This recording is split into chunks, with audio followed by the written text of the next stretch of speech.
নমস্কাৰ প্ৰিয় বন্ধু বান্ধৱী সকল আমাৰ ৰাখিবল চেনেলটোলৈ আপোনালোকক স্বাগতম জনাইছোঁ।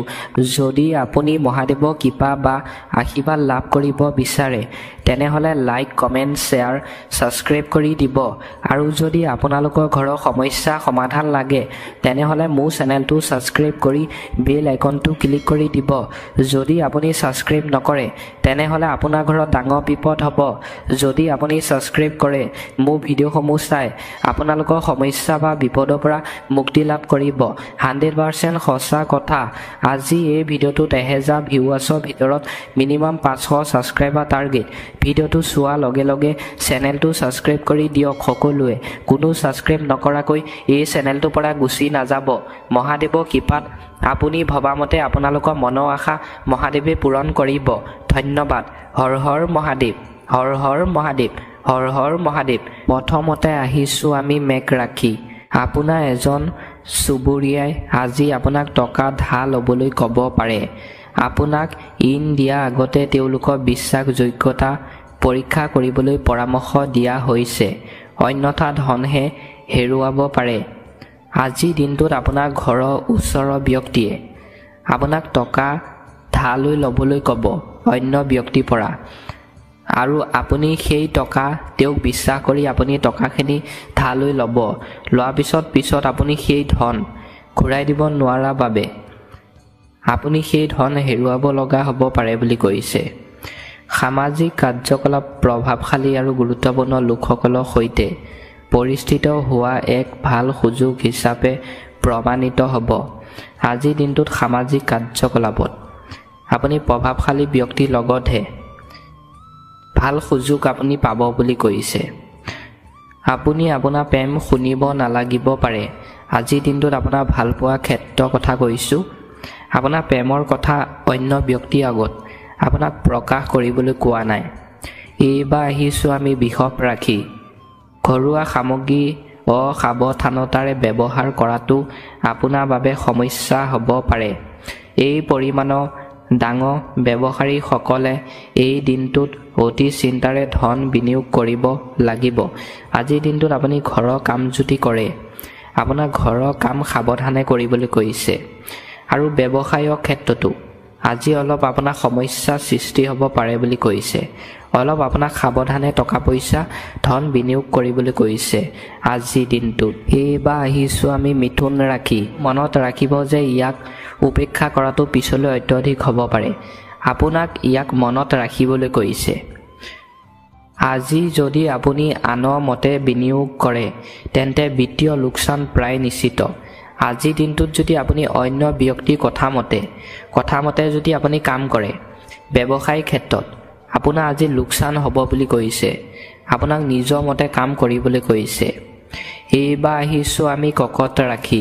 ধ্যান আৰু যোগ আপোনাৰ মানসিক শক্তি বৃদ্ধিত কাৰ্যকৰী হ'ব। আজিৰ দিনটোত আপুনি কিছু সময় ৰাতিপুৱা সময়ত আপোনাক ধ্যান কৰিবলৈ কৈছে আৰু ব্যায়াম কৰিবলৈ কৈছে। স্বাস্থ্য আপোনাৰ ভাল হ'ব বুলি কৈছে। আপুনি বহুতো উৎসৰ পৰা আৰ্থিকভাৱে লাভান্বিত হ'ব। আজিৰ দিনটোত আপুনি ব্যৱসায়ীসকলৰ কথা কৈছোঁ। আপুনি যদি কাম কৰি আছে আপোনাৰ আজি আৰ্থিক উন্নতি অন্য দিনতকৈ ভাল হ'ব বুলি কৈছে ব্যৱসায়ীসকলক আজিৰ দিনটোত। এইবাৰ আহিছোঁ আমি সিংহ ৰাখি। আপোনাৰ অৰ্থনৈতিক পৰিস্থিতি আজি উন্নত হ'ব বুলি কৈছে।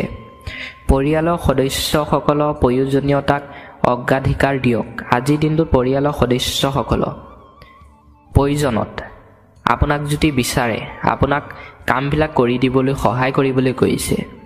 তেওঁলোকৰ সুখ আৰু দুখৰ অংশীদাৰ হওক, যাতে তেওঁলোকে অনুভৱ কৰে যে আপুনি সঁচাকৈ তেওঁলোকৰ বিষয়ে চিন্তা কৰে।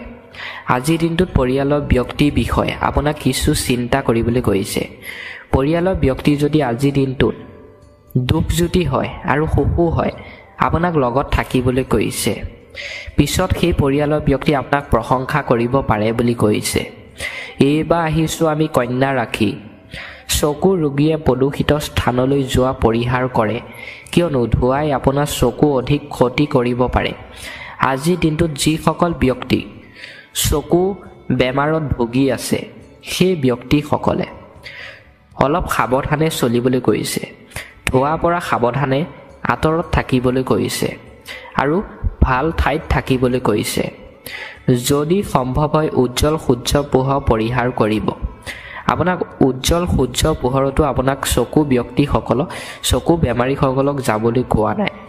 যিসকলে এজন অজ্ঞাত ব্যক্তিৰ পৰামৰ্শ অনুসৰি ক'ৰবাত বিনিয়োগ কৰিব, মানে যিসকল ব্যক্তিয়ে এজন অজ্ঞাত ব্যক্তিৰ পৰামৰ্শ লৈ যদি টকা পইচা বিনিয়োগ কৰে, সেই ব্যক্তিসকল আজি দিনটোত আপোনাৰ ভাল বুলি কৈছে। এইবাৰ আহিছোঁ আমি তুলা ৰাখি। মানসিক আৰু নৈতিক শিক্ষাৰ সৈতে শাৰীৰিক শিক্ষা গ্ৰহণ কৰক, তেতিয়াহে সৰ্বাংগীন বিকাশ সম্ভৱ হ'ব। আজিৰ দিনটোত আপুনি মানসিক শিক্ষা যদি গ্ৰহণ কৰিম বুলি ভাবিছে, শাৰীৰিক শিক্ষা গ্ৰহণ কৰিবলৈ কৈছে, তেতিয়াহে আপোনাৰ ভাল হ'ব বুলি কৈছে। শিক্ষাৰ্থীসকলক মনত ৰাখিব যে এইটো এটা স্বাস্থ্যৱান শৰীৰত থাকে যে এটা স্বাস্থ্যৱান মন থাকে। আপোনাক মনত ৰাখি আপোনাক স্বাস্থ্যৱান হ'বলৈ কৈছে। বিবাহিত দম্পতীসকলে আজি তেওঁলোকৰ সন্তানৰ শিক্ষাৰ বাবে যথেষ্ট ধন ব্যয় কৰিব লগা হ'ব পাৰে। যিসকল ব্যক্তি বিবাহিত, সেই দম্পতীসকলে আজিৰ দিনটোত সন্তানৰ শিক্ষাৰ বাবে আজি টকা পইচা জমা ৰাখিবলৈ কৈছে। আপোনাৰ সন্তানৰ বাবে পঢ়া শুনাৰ ক্ষেত্ৰত আপোনাৰ টকা খৰচ হ'ব পাৰে বুলি কৈছে তুলা ৰাশি ব্যক্তিসকলক আজিৰ দিনটোত। এইবাৰ আহিছোঁ আমি বৃশ্চিক ৰাশি। স্বাস্থ্য ভাল হ'ব। আজিৰ দিনটোত আপোনাৰ অন্য দিনতকৈ স্বাস্থ্য উন্নত হ'ব বুলি কৈছে। আপোনাৰ অতিৰিক্ত ধন এক সুৰক্ষিত স্থানত ৰাখিব, যিটো আপুনি অনাগত সময়ত পুনৰ পাব পাৰে। আপোনাৰ টকা পইচা ধন আপোনাক অনাগত সময়ত যদি আপুনি পাবলৈ বিচাৰে, আপোনাক ধন আজি স্থগিত ৰাখিবলৈ কৈছে, ভাল ঠাইত আপোনাক ৰাখিবলৈ কৈছে। আপোনাৰ ব্যক্তিগত জীৱনত কিবা গুৰুত্বপূৰ্ণ ঘটনা ঘটিছে, যি আপোনাৰ আৰু আপোনাৰ পৰিয়াললৈ সুখ কঢ়িয়াই আনিব।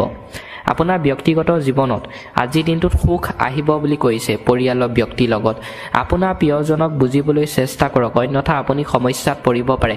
আপোনাৰ ভালপোৱা ব্যক্তিক আজি আপোনাক বুজিবলৈ চেষ্টা কৰিবলৈ কৈছে, নহ'লে আপুনি পিছত সমস্যাত পৰিব পাৰে বুলি কৈছে আজিৰ দিনটোত। এইবাৰ আহিছোঁ আমি ধনু ৰাশি। গৰ্ভৱতী মহিলাসকলে অতিৰিক্ত সাৱধান হোৱা দিন। আজিৰ দিনটোত যিসকল ব্যক্তি গৰ্ভৱতী, সেই ব্যক্তিসকলে অলপ সাৱধান হ'বলৈ কৈছে।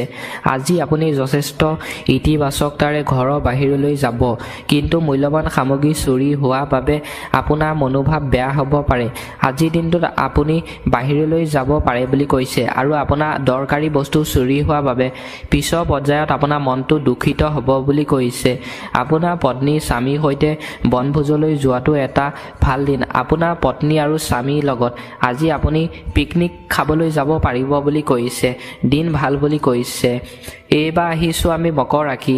স্বাস্থ্যৱান হৈ থাকিবলৈ অত্যধিক খোৱা আৰু নিয়মীয়াকৈ ব্যায়াম কৰা পৰিহাৰ কৰিব।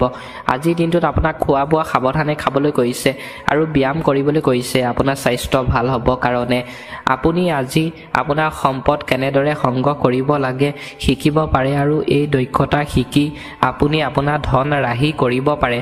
আজিৰ দিনটোত মানে আপুনি আপোনাৰ সম্পদ কেনেদৰে সংগ্ৰহ কৰিব লাগে আপোনাক শিকিবলৈ কৈছে, আৰু আপোনাক ধন টকা পইচা আজিৰ দিনটোত ৰাহি কৰিবলৈ কৈছে।